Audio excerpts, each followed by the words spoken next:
Hello everybody, this is Toys R Us, and for this special figure showcase we're going to be looking at the 1989 Series 6 Decepticon Pretender Bludgeon. What we're going to do with this video, we're going to have a quick look at him in both of his modes. I'll show you all the accessories that come with him. I'll point out a few things that you need to be aware of if you're after one for yourself. And as you can see, I've actually got no packaging, so what I'm going to do is I'm just going to show you a couple of other incarnations of Bludgeon down the Generations toy line. So before we get started, this video is for one of my Instagram followers, and here's the Washbrook Show. He's got a very funny Instagram, and he also obviously collects Transformers, so he's worth a nose. So hope you enjoy this, pal. Right, let's have a look at him then. So 1989, what's known as one of the smaller Pretenders, due to the fact that it's really obvious they're much smaller. This guy's actually quite hard to source, probably due to, and I don't normally talk about stories and characters much in these videos, but in the Marvel UK comics, Simon Fairman, one of the obviously great writers, he actually did end up making him Decepticon leader at one point, so that's probably one of the main reasons why.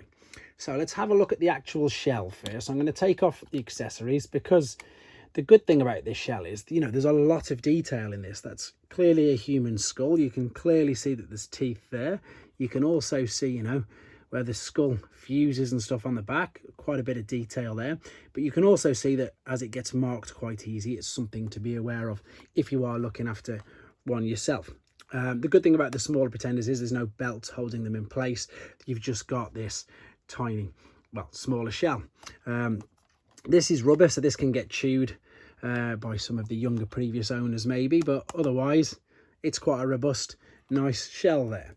So it comes in two, and then, you know what, let's have a look at this while we're here. We might as well do this. So we'll take the little inner tank. If you push his head in like so and fold the legs up, and then I've not done this in so many years, let's see if I can get it right. I'm pretty sure you turn the tank upside down, put it in the back there. Yeah, there you go. So that is, of course, why he is a Pretender. The other weapons that he has and accessories is he's got this large white gun, which goes in the one hand. And then, of course, we've got the helmet, which again has got some lovely detail on that. And then we've got the top of the tank, which doubles up as like a shield, shall we say. And then it doesn't look, to be honest, like there's anywhere that you can keep that. And that's probably why this is the most lost piece of Bludgeon. And it's also important that you've got that little purple dowel there, because that's what attaches into the little inner robot's hand. But there you go. It's a great little a great mode. It's a samurai, but the ironic thing about the fact that A, he's a samurai, is B, he hasn't got a sword. Sorry, A, he hasn't got a sword, and B, that he was never released in Japan at all. So this particular mini Pretender wasn't released. Of course, he's had, again, for the further incarnations, definitely in Japan, but not as the original Generation 1 figure. Right, let's get him out then.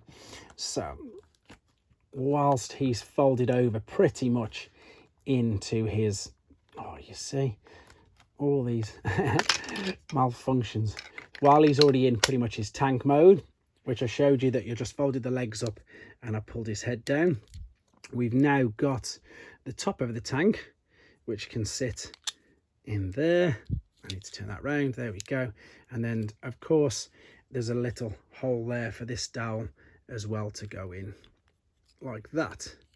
And it is an incredibly basic little tank. In fact, it hasn't even got any wheels underneath it that make it even roll. So it's definitely all about the imagination with this.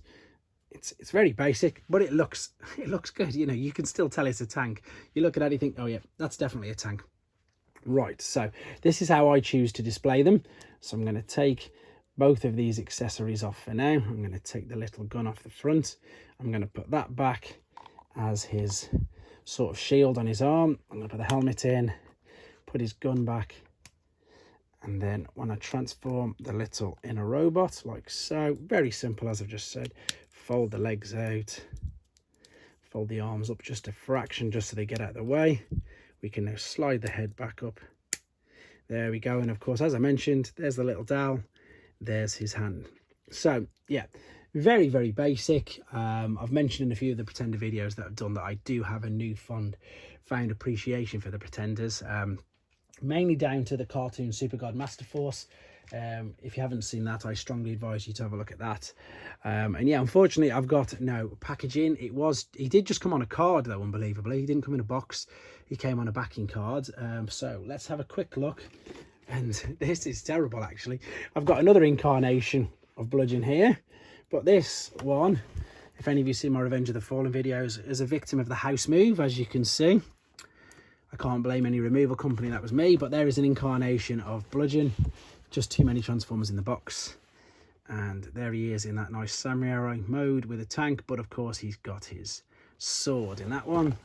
And then a little more recently, I think it might have been the Power of the Primes. I'm sure I'm going to be corrected if I'm wrong. In fact, I'm going to double check quickly while I'm here. We've got this little guy there as well. So I'm kind of hoping that they do, as in Hasbro, do a bit of a better, you know, homage to him, and we get a bit of it. It is a Power of the Primes one, and he's also now known as Quintus Prime, but that is obviously Bludgeon, because he is a great character and he's a great toy. There you go. There is the 1989 Decepticon smaller pretender. What are they called?